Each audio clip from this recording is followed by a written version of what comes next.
Hello, children. Welcome to our English class. Today, in English, we are going to learn a beautiful poem number 4, The Moon. As you know, the moon is a satellite of the earth. So, we are going to learn about the moon. This poem is written by Robert Louis Stevenson. So, let's begin the poem with a small reading. Then it will be explained to you with the help of a video. The moon has a face like the clock in the hall. She shines on thieves on the garden wall, on streets and fields and harbor quays, and birdies asleep in the forks of trees.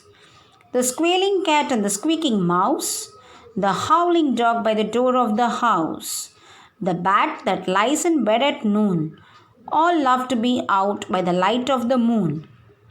But all the things that belong to the day cuddle to sleep to be out of her way, and flowers and children close their eyes till up in the morning the sun shall rise. Written by Robert Louis Stevenson. So, children, this is a small poem about the moon. In this poem, the moon is personified. It can be associated with the moon goddess herself, who likes to watch the creatures of the earth, the beautiful things happening on the earth silently from far above. So let's have the video. The Moon. It is written by Robert Louis Stevenson. Now let's move on to the poem. The moon has a face like the clock in the hall. She shines on thieves on the garden wall. Here, the moon is compared to the shape of a round clock on a wall.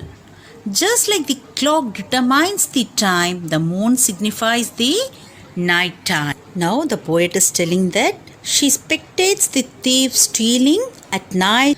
The next line says, on streets and fields and harbor quays, and birdies asleep in the forks of trees. Now, what's the meaning of quay? Quay means a platform that runs along the edge of a port or harbor where boats are loaded.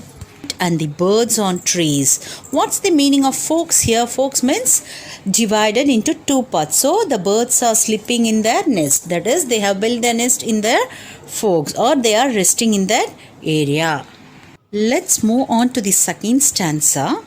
The squalling cat and the squeaking mouse, the howling dog by the door of the house. Some of the sounds that our animals usually make. The poet is telling about the sounds of the animals. These sounds create a sharp contrast to the silence of the night. That is, it is disturbing the silence of the night. The bat that lies in bed at noon, all love to be out by the light of the moon.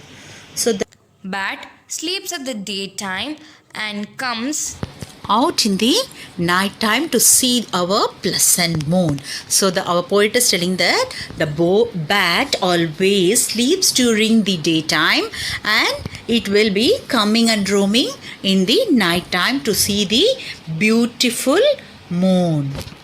Poet is telling that all the things that belongs to the day, that is, all the things are awake in the daytime, but they are asleep at the night time. They are not at all enjoying the moonlight. So our poet is telling that we are always sleeping in the night time and we are missing the pleasant moon. Let's move on to the last stanza. But all the things that belongs to the day cuddle to sleep to be out away. What's the meaning of cuddle here? To hold together or something close for comfort and warmth.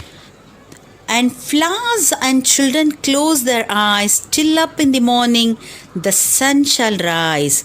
So in the last two lines, it is said the children and the flowers are asleep as if they are denying the moon's beauty and light, whereas the animals seem to like to spend the night under the moonlight. So, the poet is conveying that other than human beings, most of the animals are awake and enjoying the moonlight. So, this is a small poem. It is written by Robert Louis Stevenson. He was a Scottish novelist, poet, essayist, and travel writer. His most famous novels are Treasure Island, Kidnapped. So, children, hope so you all understood the poem and you liked it. So, meet you in the next class. Till then, bye bye. Thank you. Have a nice day.